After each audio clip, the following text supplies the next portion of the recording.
Hi, I'm Teresa Johnson. I work at Google on the C++ compiler optimization team. The work I'll be talking about today has been implemented in the LLVM compiler. And that was a collaboration with some of the people from the upstream LLVM compiler, namely Mehdi Amini, who was at Apple and recently moved to Tesla, as well as David Lee, who is also at Google. And I'll be talking about ThinLTO. And this is a new framework for scalable and incremental link time optimization. Before I get into what ThinLTO is, I'm going to take a step back and describe actually what link time optimization is, because not everyone may be familiar with it, and talk about why you might want to use LTO, but then what some of the issues were that caused us to have to design a new approach. And I'm hoping by the end of the talk that you will feel that ThinLTO is something that you can enable in your, hopefully your day-to-day development. Okay, so looking at just a traditional compilation. Normally you have a bunch of processes that each parse a C++ code translation unit and turn it into IR, which is the compiler's internal representation of that source code, and then feed it through a bunch of optimizations that operate on the IR, and then finally generate native code into .o files. And then after all those are done, you go ahead and link all of this native object code. The compiles here are completely independent, and so you can completely parallelize these processes. You can either do make-j with a high parallelism factor, or if you have a distributed build system like we do at Google, you can farm them all off to different remote build nodes. And so you can speed that up quite a bit with the parallelism. The limitation, of course, is that each compilation doesn't have any visibility into what is defined in other translation units. And so that kind of limits some of the optimizations. Link time optimization was designed to deal with that limitation. So for link time optimization in Clang, when you say -flto, what happens is that the compile step no longer, it still does the parsing and does some optimizations on IR, but you no longer do code generation. And so what is emitted into the object files is actually the compiler's internal representation, and it's serialized out in some kind of binary format. For LLVM, this is called bitcode. And now when you pass off all of these .o files to the linker needs to have some way of invoking LLVM. And so if you use the gold linker, there's an LLVM gold plugin. If you're using LLD, which is Clang and the LLVM project's own linker, it includes LLVM. So what happens is these IR object files get passed off to LLVM, and what LLVM does is it merges all of the IR into this large monolithic unit that we call a module.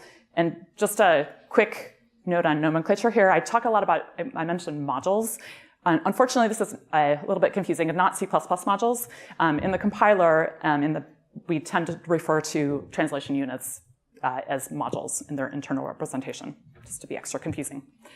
Okay, so now we have this large merged IR unit that has all of the IR for the entire application, and we can actually run that through the optimizer, perform inlining across it, finally do code generation and generate this large native object that's passed off to the linker, which then generates your application binary. And this happens completely transparently to the user. It's all under the covers, essentially. So you do -flto, you get some .o files out, you pass them off to the linker, you get an application binary back. And we call this a monolithic LTO implementation because you have this large monolithic unit of IR. So why do this? Well, as you might have guessed, the number one reason is for performance. When you merge all of these IR units into one, you now can perform cross-module optimization. So things that were originally defined in different translation units, now you have full visibility. And the largest benefit comes from inlining. So inlining calls functions that were defined in one module, in one translation unit, into call sites that were originally in another one. Another benefit can be binary size. So, and this is one of the advantages of doing this as link time optimization, because the linker is invoking the compiler, and it passes in some linker information. And so the linker will tell the compiler what symbols need to be externally visible, what are exported. And anything that's not exported from the unit that's being compiled can be internalized. And once we've internalized it, now we're basically telling the compiler that you see all references to those symbols. And you can do some more aggressive things like dead strip away things that aren't actually referenced or auto hide symbols. And another thing you can do is, and here's some speed up results for some benchmarks with LTO. And the biggest performance improvement actually comes from single source benchmarks. So they're not getting cross-module optimization, but what they are getting is, again, linker supplied information that tells the compiler that you can internalize symbols that aren't exported, and now you can do much more aggressive analysis and optimization. You can do better alias analysis, you can do constant folding, you can do a whole bunch of things that you couldn't do without that information. All right, so an example with 2 source files, and the important thing here to note is that one of them has a file static variable I that's initialized to 0. There's a set of it to -1 in one of the functions, and then an if condition that checks the value. And when we compile this through normal O2, we are guaranteed that we're seeing all possible references to I because it's a file static, but we don't know whether foo2 is called or not. So when we perform LTO on those and we merge them, and again, when we merge them, we're merging the compiler's IR, but I'm showing that here with source code just because it's easier to look at. So pretend this is the compiler's IR that's all merged. The linker tells the compiler that main is the only exported symbol. So everything else can be internalized, and that's represented here by turning everything else into file static. And then what the compiler does is reachability analysis. It starts with the exported symbol main and then follows through the calls to see what is reached, and it finds out that lo and behold, foo2 is never actually called. So we can use that to dead strip away foo2, and with it, the write of -1 into I. And now that I is only 0, we can constant fold that test away, which removes the call, and we get rid of that is then the last call to that function. We remove it, and that causes some other cleanup. And eventually, we can perform some inlining and constant propagation into main, and main just looks like this. So, I mean, this is somewhat contrived for this example, but it's a good idea of what benefits you get from the combination of cross-module optimization and the linker supplied information. So that's great, but LTO has been around for a while now, and not really a lot of people use it, particularly in day-to-day development. So why is that? Well, the first thing is now we've taken those optimization pipelines, which were fully parallel, and we are running them running the entire combined applications IR in serial through the optimization pipeline. And so we've removed a lot of parallelism, and it's slow. So I'm showing here some numbers for an LTO compilation of Clang, the Clang binary itself, compared to a non-LTO build, and it's around 4 times slower. And even worse for incremental builds. If you fix a typo in one source file, for a normal O2, you would just recompile that one file, relink, you're done, it takes a few seconds. In LTO, you recompile it to IR, but then you have to perform the whole merged IR optimization part of your compile again, and that's really, really slow. It also requires a lot of memory because you're keeping the entire program's IR in memory at once. This is expensive, and you can do some work to try to prune and make your internal representation more efficient. So that was done for LLVM a few releases ago. Doing an LTO compilation for Clang took around 43 gigs, and that was improved over time to, we got it down to 11 gigs. But you can see that the rate of improvement has kind of fallen off, because after you deal with all the low-hanging fruit, you're still left with the fact that you have the entire program's IR in memory at once. And Clang is actually not really that large. If you look at the Chromium binary, particularly if you turn on debugging, that blows up the size of the IR even more, and we couldn't compile it after, we killed it off after 3 hours and 50 gigs of memory. Okay, so what we really want is something that is parallel, incremental, and memory lean. And particularly in order to enable LTO for day-to-day development, you really need to have a solution that's designed around these 3 features. Okay, so ThinLTO. Oops, sorry. ThinLTO was something that we designed a few years ago at Google. We have, and I'll show an example later, but we have some really huge applications that we want to optimize really well. They're very performance sensitive, and they're much larger than even Chromium. So regular LTO is simply not feasible. And we had a prior approach called LiPo, or Lightweight Interprocedural Optimization, that we had developed we used to use the GCC compiler. So this was on a branch of the GCC compiler. And that gave us some scalable cross-module optimization, but it had some limitations, namely, well, there were a couple. One was that it was built on top of profiling. And so our key performance customers do use profile feedback because it does give them a performance gain. So this wasn't a huge problem, but it really limited how widely we could deploy LiPo. And it also introduced some brittleness to the whole process. Additionally, we were combining modules at parse time, and this additionally had some limitations, and it also kind of limited the scalability because we were combining entire translation units at parse time. So we went back to the drawing board and tried to figure out how we could design a different approach that would address the issues we had with LiPo and not hit the limitations of LTO, and that's where ThinLTO came. And we ended up presenting this to the LLVM community a couple years ago, and Mehdi from Apple got really interested, and so we had this really great collaboration to implement this in LLVM. So for ThinLTO, what we want ideally for parallelism is to not only have fully parallel compile steps, but we also want those back-end compilations to remain parallel. In order to have effective incremental builds, we need something smaller than the entire application in IR to put in a build cache. So we'd ideally like the backends to operate still on a module at a time. And then in order to keep this memory lean, one of the insights we had is that each module really only needs to see a small part of the rest of the application. You really don't need to inline from across the entire application. You only need to inline a few functions here and there to get most of the benefit. So we really only want to perform profitable cross-module optimizations into each other module.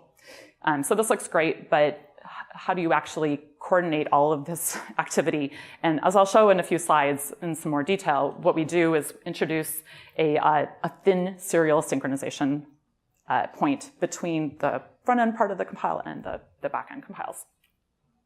All right, so let's talk now about how actually this works.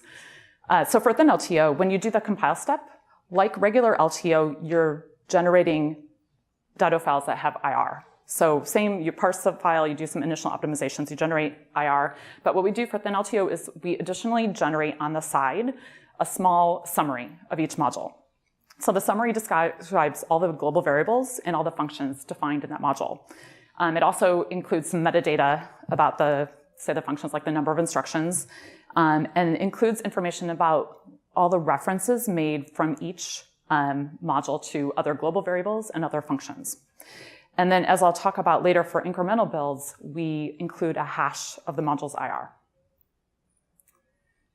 So for example, if we have a module with this red summary, let's say it includes a function, it defines a function foo.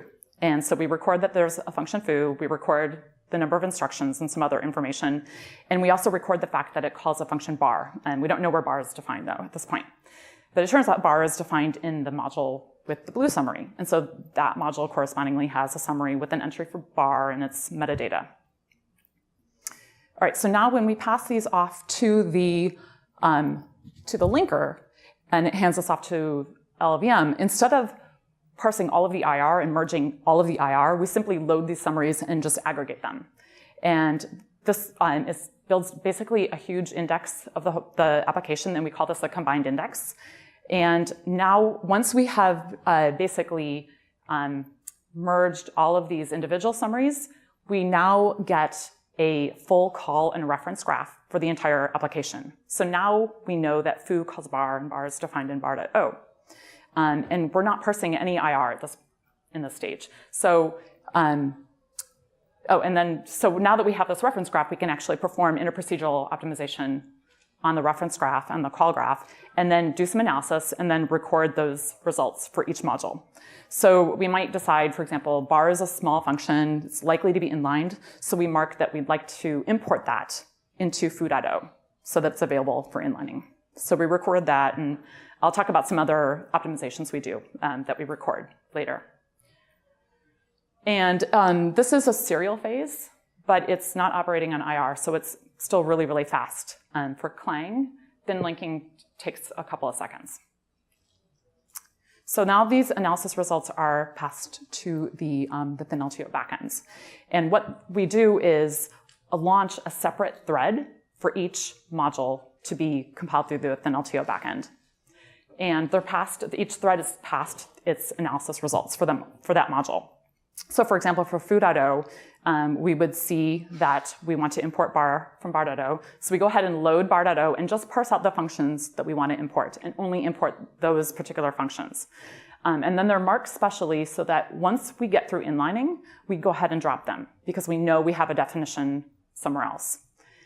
And this happens in parallel for every other module, which is fired off in a different thread. Potentially in parallel, depends on how many threads you have in your thread pool, but and they're completely independent. And then each of these parallel backend phases generates a native object that's handed back to the linker, which then goes ahead and links them. And like regular LTO, this is all transparent to the user. It's all done behind the scenes. So for distributed builds, we have a distributed build system in Google. We don't want to have this running on a single machine. We don't want to use different threads for the backend. So now we have to split things apart into different processes. So for distributed builds, there's a mode in which you can have a separate thin link process. And then each of these ThinLTO backends becomes a separate process that you can now send off individually to different remote build nodes. And in order to make that work, what we do is serialize out the analysis results for each module. And additionally, and I'll show how this works a little bit later with our build system, we also produce a small text listing for each module saying what other IR modules it's going to be importing from. And this is important so the build machine knows what other IR object files to package up and send off to the build machine. And so now you can fire off these backend jobs and send off the analysis results, all of the IR object files that it needs, and now the interprocedural analysis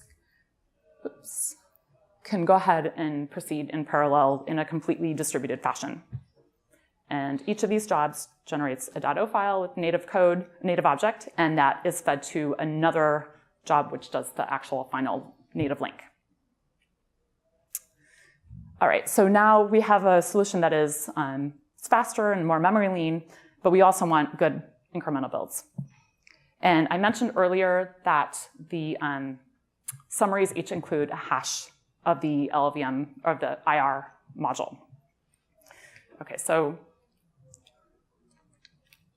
what we can do with that is that when we generate the analysis results for each module, we basically include the hash of that module as well as the hash of any module it imports from. So now each of these analysis results encapsulates the hashes of any module that affects it and all of the analysis results that affect it. And it encapsulates essentially all the information you need to make an incremental build decision about that particular LTO backend. And what we can do with that is you hash the input to the LTO backend, query a cache with it, and if there's a match, then the cached native object is returned and you never end up having to launch this LTO backend job. Okay, so for Google, we have a build system called Bazel. It's been open sourced. And the way Bazel works, in our build system, all dependencies have to be fully specified.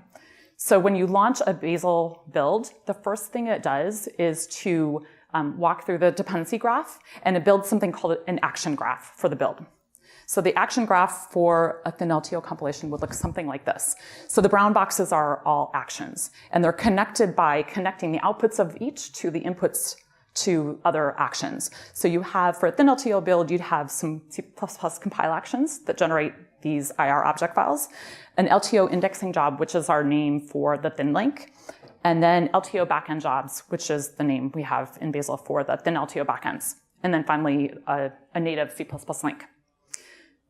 And so what we do then, once this is built, then Bazel goes ahead and walks through the action graph and sends off each action to, when its inputs are ready, to a different, potentially different remote build machine.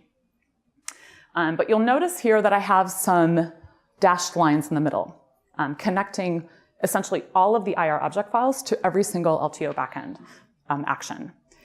And the reason is that because we're building this action graph before we've actually done any compilation, we have no idea what IR object files each LTO backend wants to import from. So we have to, at least initially, we have to kind of conservatively connect all of them together.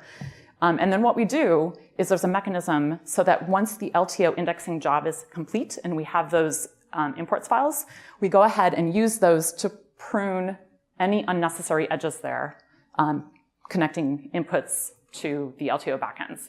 So we would go ahead and prune away, and let's say only the middle LTO backend job is importing, so everything else has its other input edges pruned. And this is really important because, again, for these really large applications, we don't want to package off every single IR object file and send it to every single LTO backend node. It just would overwhelm the machines. Another thing that's important about Bazel is that the build system was already caching based with a content-based caching scheme. So essentially, you check the cache with the hash of the input for each action, and this matches up perfectly with the way that we can do incremental builds with ThinLTO, where we're hashing the input to the LTO backend, which is the analysis results. So that just kind of falls out. Okay, so now talking about some different optimizations that we can do with ThinLTO. I mentioned this earlier, but just to formalize it, when you do a whole program optimization in ThinLTO mode, you divide it into two parts. So the first part, it operates only on the summaries and on that combined index that we generate at the thin link. It doesn't look at IR at all. So you have to have all the information you need in the summaries, and then the results are recorded in the index. And then the second part actually applies that to the IR, and that's done in the ThinLTO backends. And that has to be, you have to apply those in completely independent fashion for each LTO backend. And so the example I had given earlier was importing. So for importing, when we're at the thin link, we go ahead and walk that call graph. We look at the number of instructions. We have some heuristics to guess what is likely to be inlined, and we mark things for import. And then when you get to the back end, it looks at the import list and it actually goes ahead and loads and links in the imported functions. There's some other examples that I'll talk about. Some are for performance and some are actually for compile time. So the first example that I'm going to talk about is actually for compile time. And this is we call weak linkage resolution. And so in this case, I have two source files, and they're both calling vector pushback on an integer, which is a templated function. And template functions have what we call vague linkage. Like essentially, they don't live in any particular, any one place.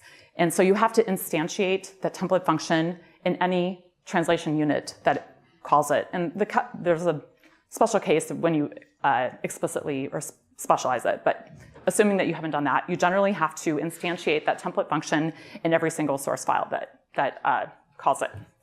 And I'm showing just a snippet of the LLVM IR for that, for vector pushback on an int, but it's not small. So you have to synthesize this in every file that invokes vector pushback on an int. And there's a lot of redundancy. And these functions are marked with a special linkage type that basically tells the linker that it's okay that there's multiple copies, that it doesn't violate the one definition rule, and the linker just picks one and throws away the rest. So with regular O2, you end up, like I said, with a bunch of redundant compilation. You have copies in every place that calls this, and you have to compile it and potentially code generate it in all those places, and the linker picks one. With monolithic LTO, this is handled really well. When you merge all the IR, you essentially end up merging them all or picking one at that point, and you naturally then only optimize and code generate one copy.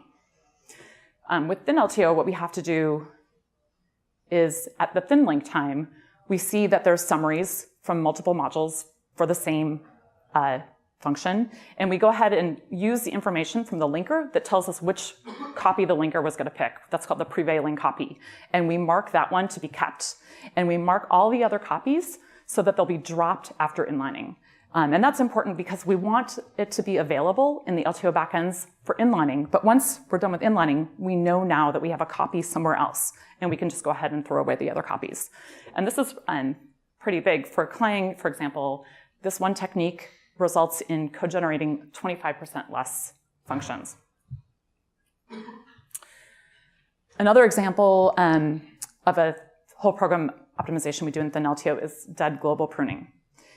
So if we have these two source file snippets, we have a global variable option, and then a getter and a setter. At the thin link time, we would have summaries for each of these, and we would have a reference graph that looks kind of like this. So we're connected. We have reference edges from both the getter and the setter to the global variable. Now, if the linker tells us that only get global option is externally referenced, then what we do is we mark all those externally referenced functions as roots for some live variable analysis. We compute reachability, and then we can prune anything like set option, which we discover is never needed. We can prune it from the graph. And this has a couple of advantages. For one, you can do better optimization.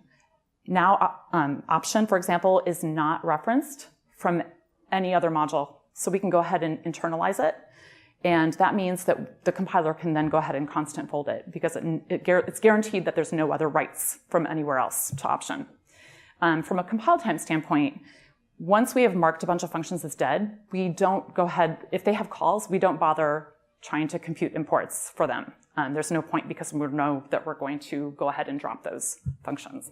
And they're marked so that essentially once you get into the LTO backend, they're marked as dead, and so you drop them at that point. All right, so on another subject, so profile feedback. I mentioned earlier that a lot of our peak customers use profile feedback to get good performance. Basically, with profile feedback, what happens is you either instrumented your binary or you use hardware sampling to collect information about what code is executed at runtime. And then you feed that back to the compiler so that it can make smarter decisions about how to optimize. Okay, so for ThinLTO, we don't want it to be, we don't want to require profile information, but we do want to be complementary. So we would like to do even better ThinLTO optimization when you have profile data available. Okay, so first, just talking through what you do with profile data, even in the absence of ThinLTO. So if we have this code, and it has calls to functions hot and cold, and let's say hot is quite a bit larger than cold. If you don't have any profile data, the inliner tends to use heuristics like, I'd like to inline small functions. So it probably will go ahead and inline cold and maybe not hot. And obviously, the compiler doesn't know this because it doesn't have profile data, but this really isn't going to give you the best performance. And so when you do profile feedback, we are able to annotate calls with their hotness, and the inliner takes this into account. So it's going to much more aggressively go ahead and inline hot calls and not inline cold calls. And we really want to aggressively optimize the hot paths. And that's why we do this. Okay, so now if you split these into two different files, we need to, with ThinLTO, we need to import those functions before we can even make them available for inlining. So without profile data, the thin link, the call graph looks like this. So we have a foo, and it calls both hot and cold, and we've recorded the number of instructions in these functions. So let's say hot is 3 times larger than cold. So without any profile data, the importing heuristics kind of mirror the inliner heuristics. So we're likely to think, okay, we'll probably inline small functions. So we'll probably go ahead and import cold and potentially inline it. And again, that's not going to give us the best performance win. So when we have profile data, the calls again in the IR are annotated with hotness, and we can record that in the summary. And then that gets propagated to the thin link call graph. And now we have edges in the call graph that are annotated with hotness. And we essentially, again, mirror the inlining heuristics and import calls more aggressively when they are hot and less when they're cold. Oops, what happened here? the other aspect of this is, so that's a performance win, but there's also a compile time impact from profile data. It turns out for some of our large applications, 98% of them are cold. So maybe either they're not executed at all, or they're only executed at startup time, which we don't tend to profile because it's not performance critical. But they're completely cold, and there's no point to inlining or importing them or inlining them. So by not importing them when they're cold, we can get a compile time improvement. Another type of profile-based optimization is indirect call promotion. So when you have an indirect call, like in this case, we have an indirect call bar. Without profile data, we have no idea where this might point. Let's assume that we're not able to statically analyze the targets the bar is assigned to. But with profile data, a lot of compilers like LVM, GCC will actually, when you do profile collection, it will profile the hot targets for indirect calls. And so when you feed that back, we might see that bar tends to always call bar impl. And what the compiler does with this is it inserts a guarded direct call to that hot target. This not only gets rid of the indirect call when you take that path, but you also can now inline bar impl into the direct call. So that works, but unfortunately that only works when the target is in the same module. So if this is split into two paths, we need ThinLTO to help us get the indirect call promotion. Okay, so without profile data, in our thin link, we have two disconnected nodes, foo and bar impl, and we don't know that foo calls bar impl. But with profile data in the IR, what we can do is add that information to the summary. So we essentially see that there's a hot target here for this indirect call, so we kind of record that as a speculative direct call in the summary. And now in the thin link call graph, we have an edge between those, and we can simply go ahead and import bar impl as if it was directly called. And once you've imported it, now the backend can go ahead and actually do the indirect call promotion. All right. So now I'm going to switch gears and talk about how well ThinLTO performs.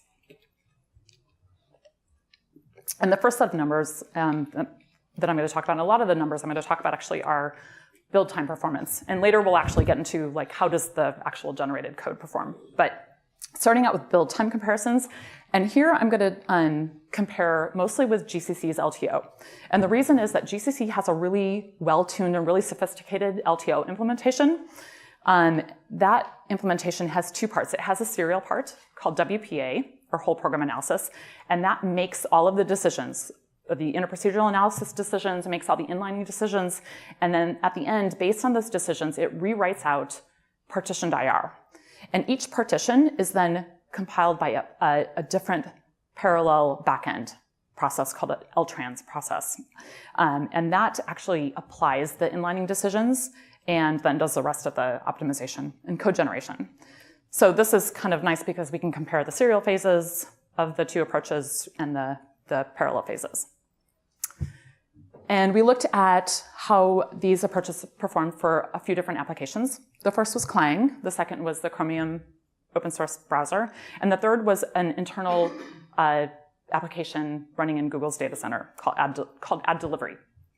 And I'm showing some statistics for these different applications, but really the important thing to focus on, and this is what determines how complex that interprocedural analysis is how large and dense the reference and call graph are.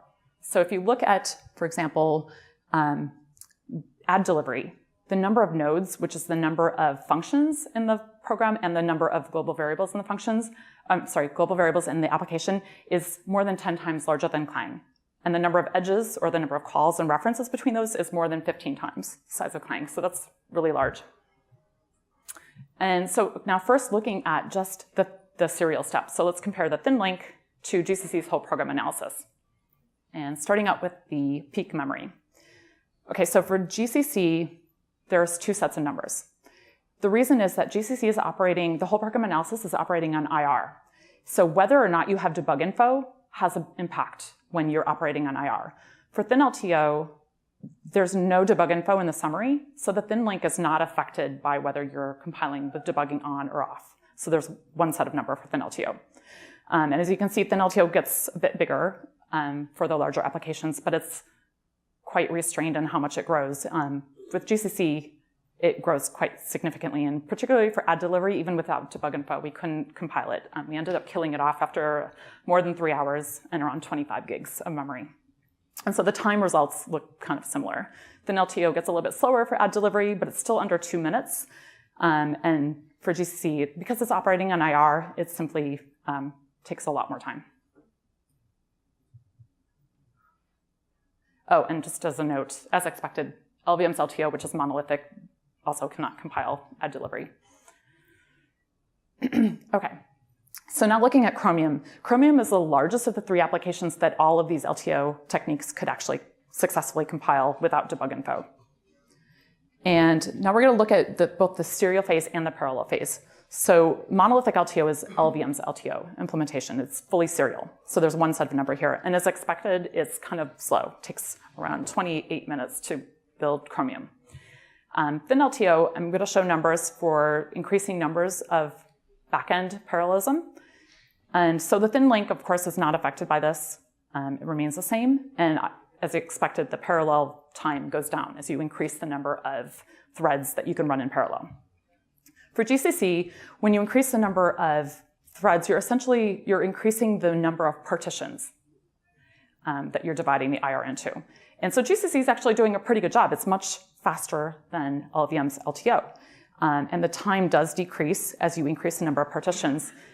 But as you increase the number of partitions, you increase the amount of cloning you need to do as you're rewriting out those partitioned IR. And this comes at an increasing cost in peak memory. So if you look at the peak memory for GCC, it goes up quite a bit as you increase the number of partitions.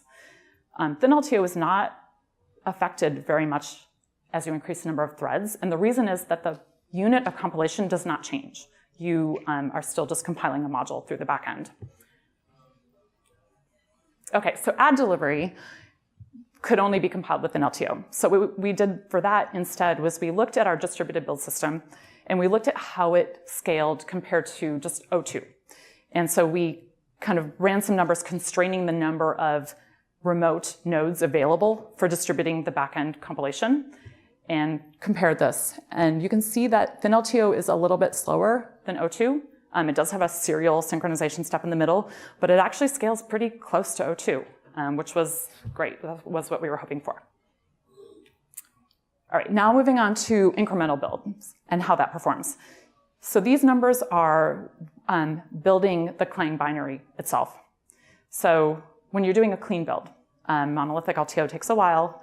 ThinLTO and non-LTO are faster. ThinLTO is a little bit slower than non-LTO, again, because you have that serial synchronization step in the middle.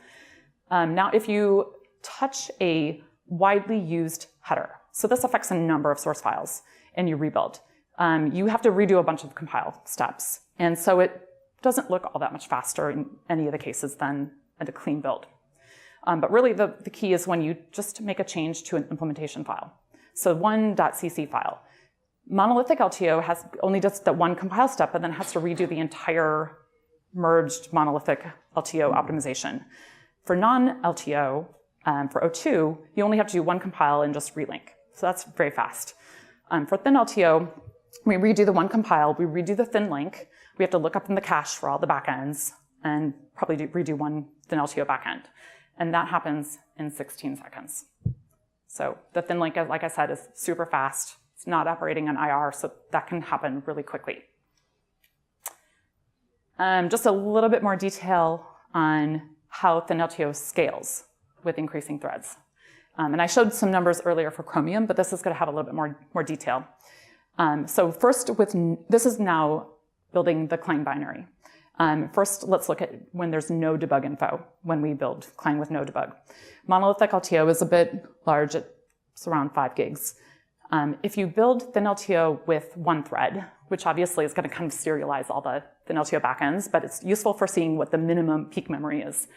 That costs around 20 times less memory than monolithic LTO. As you increase the number of threads in your thread pool for the LTO backends, the peak memory increases a bit, but like we saw for Chromium, it doesn't increase all that much. It scales pretty well. Okay, now looking at building Clang with debug info. And debug info really greatly bloats out the IR. So for monolithic LTO, this is quite expensive. It gets pretty big. If you build ThinLTO with one thread, however, you only have one module's worth of debug info, and it's quite a bit smaller, 42 times less memory. Now, as you increase the number of threads, when you import functions, you have to import a bunch of debug info. And unfortunately, a lot of types are connected, so you end up having to, their debug info you end up importing a fair amount. And so it doesn't scale quite as well as without debug info. You'll see that it increases, the peak memory increases a bit more. But it's still significantly smaller than doing a monolithic LTO built with debug info.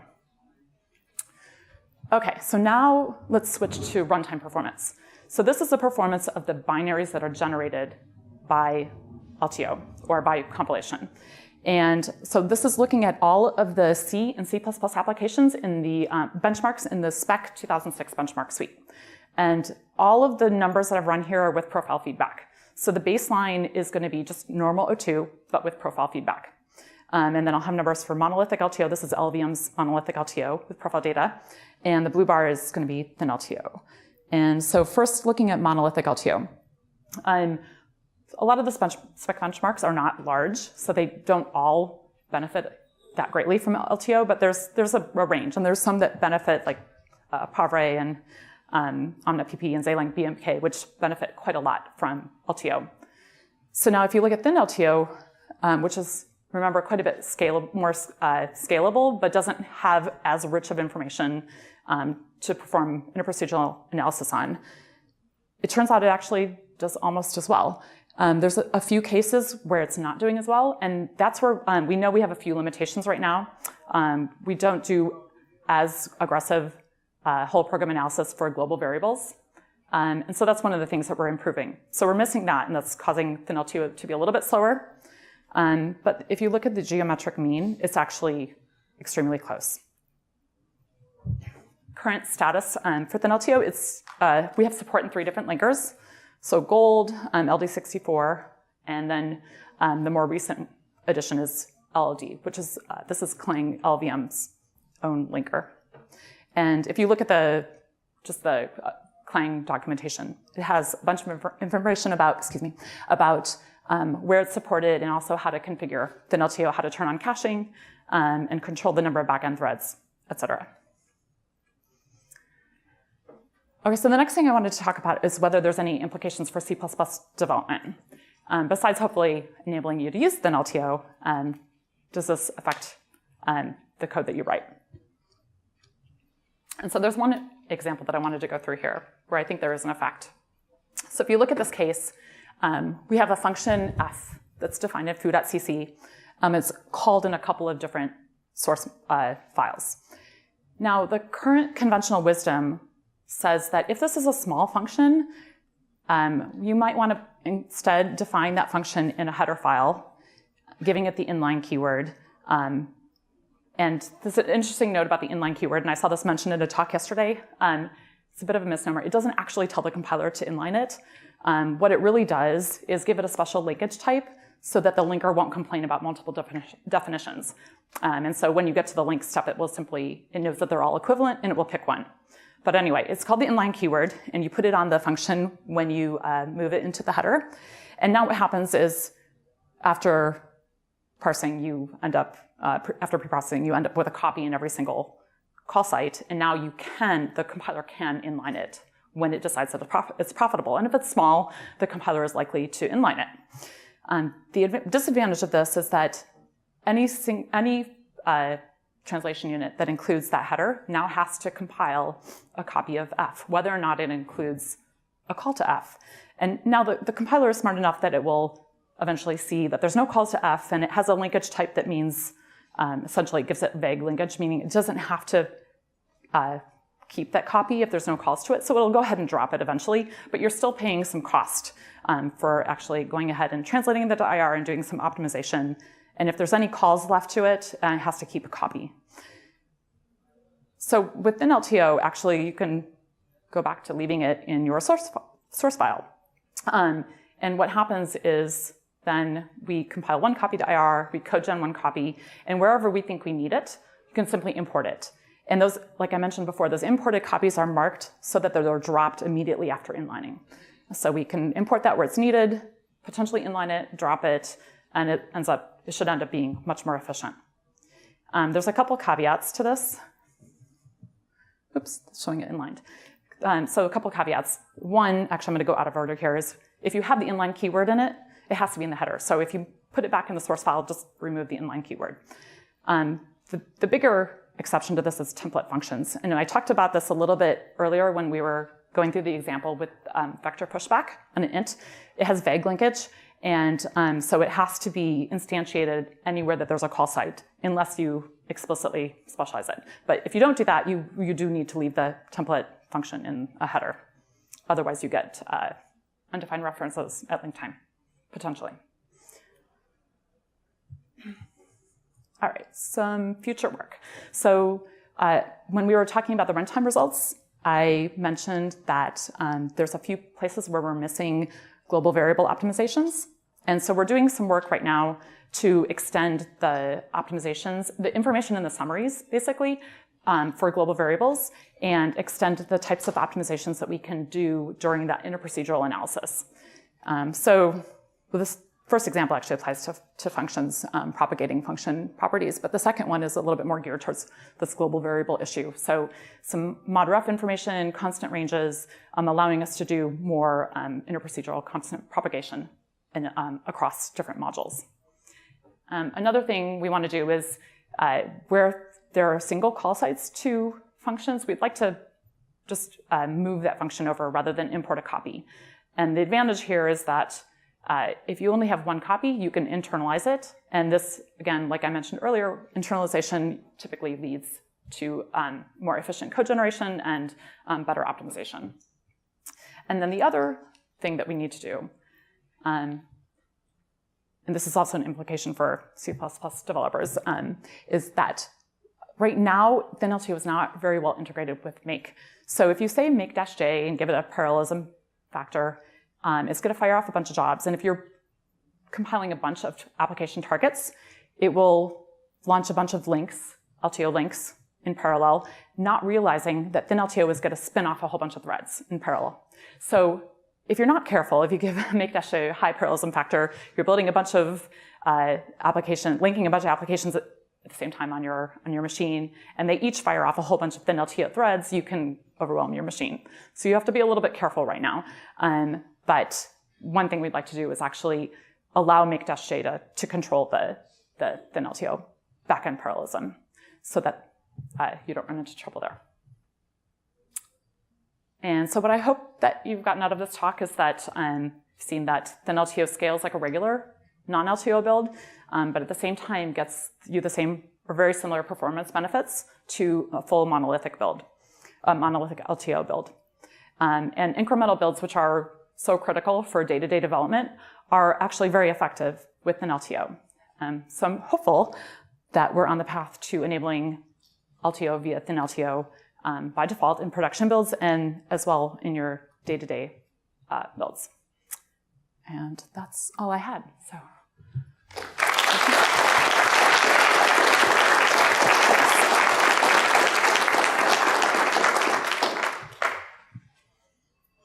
Any questions?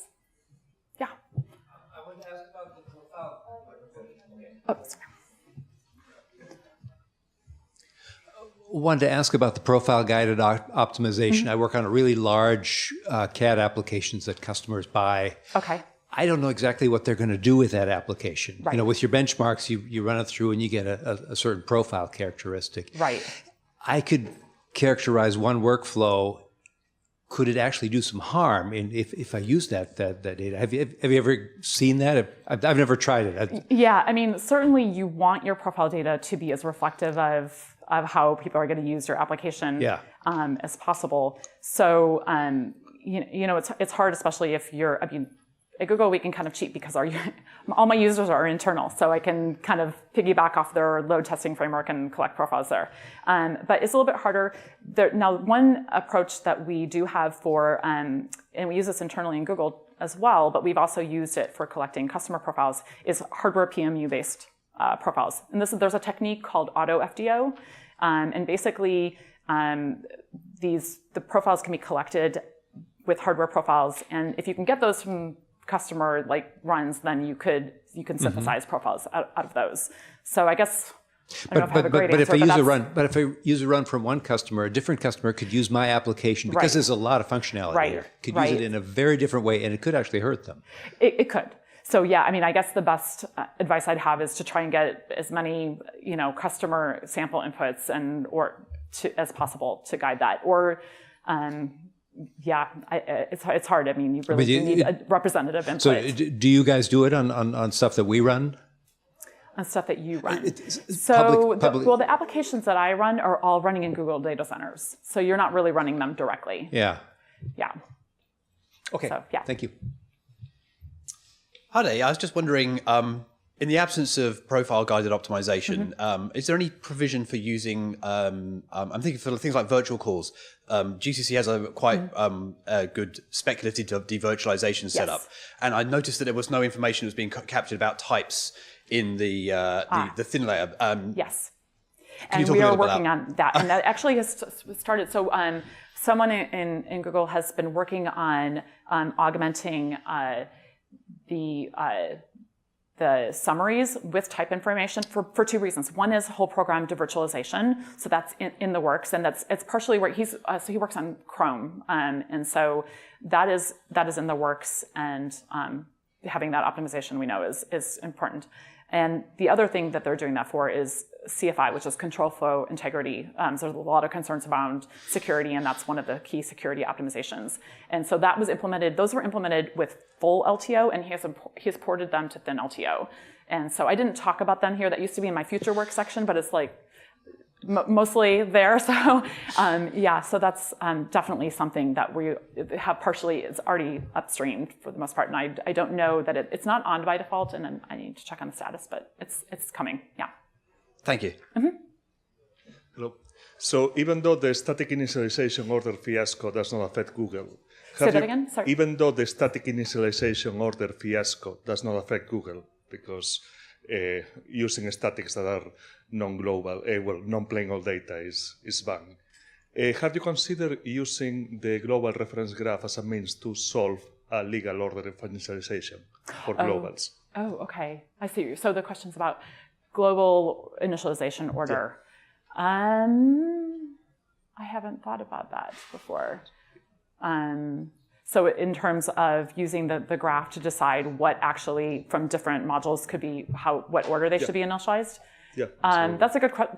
I had not thought about that. But. It doesn't have much value for Google because it's not a legal use of the language, but it would be very useful for other users. Yeah, definitely. No, that's interesting. I hadn't thought about it. But I think that there's a lot of opportunity for putting things in the summary and then using that. You essentially have a picture of the whole application. And so as long as you have whatever you need in the summary and you can operate on this full graph and then record the results for use in the backend, then I think that there's a lot of, because there you have the whole picture and you could potentially come up with an initialization order and or find out whether there is known that is possible.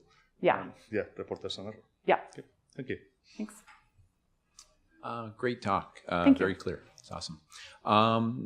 One thing I saw, though, is one of your examples actually got worse in performance, where nearly everything got better. Why was that? Was this, now are you talking about spec? Yeah, it was a spec, so. Let me go back. It was like Hammer or something. Hammer, that's a good question. Whoops, where's? Yeah, darn it. One forward, I think. Yeah, you got to go through a bunch of stuff, I guess. Yeah, let's see if I can do this quickly. Yeah, click. Okay. Oops, there, come on. Keep going, go. There. I don't want to do too fast and overshoot. Okay, here we go. Oh, there. There we go. Yeah. Okay, so Hummer, let me look here so I can see better.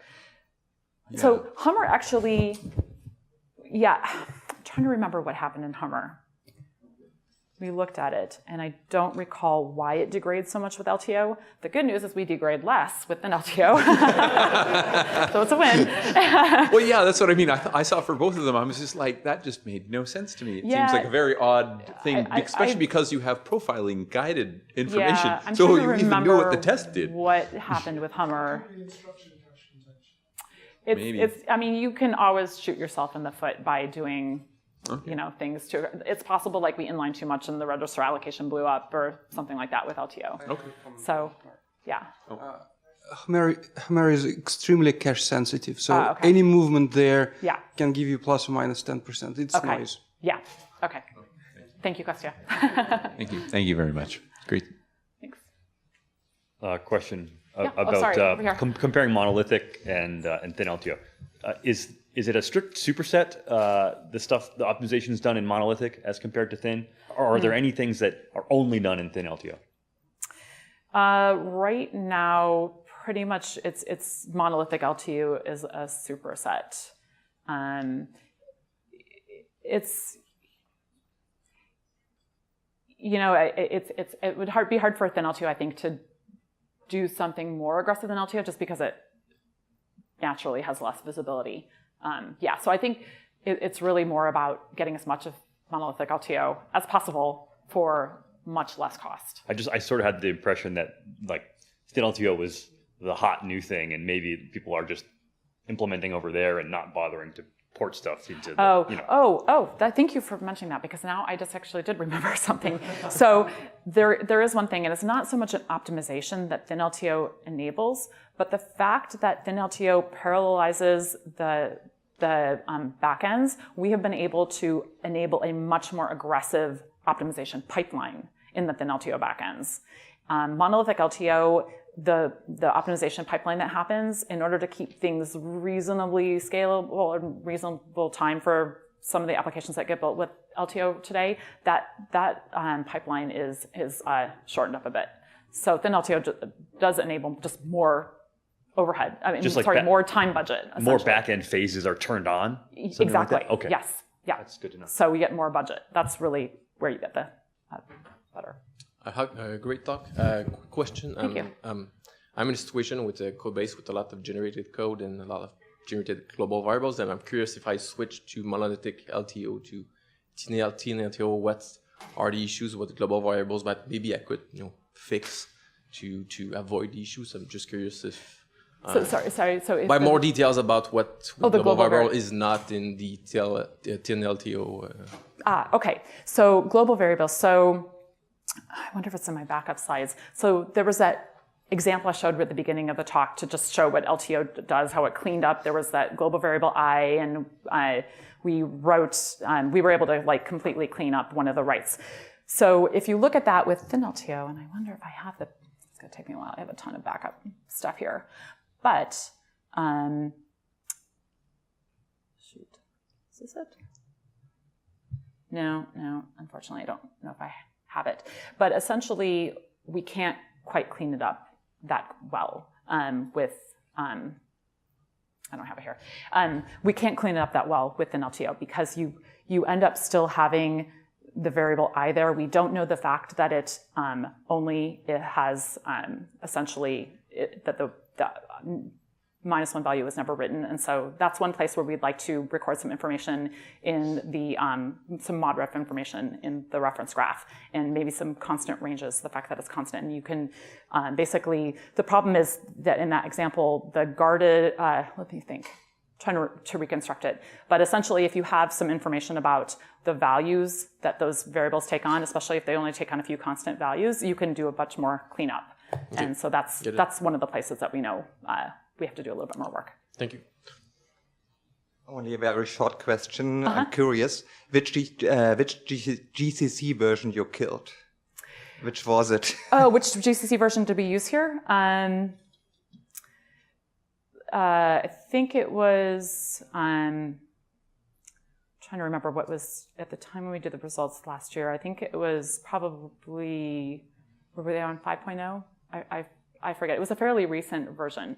Now, internally in Google, we use a little bit. We have a branch off of GCC, so that's legs a little bit. That's 4.9, I think. But yeah. Okay. And the second question is it always available on ARM architectures as well?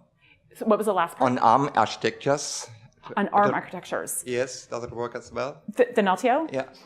It should. I mean, there shouldn't be any architectural constraints. I mean, it obviously depends on like what linkers you have available. Because you're passing the instructions in the object file, so you have to know about the internal instruction set.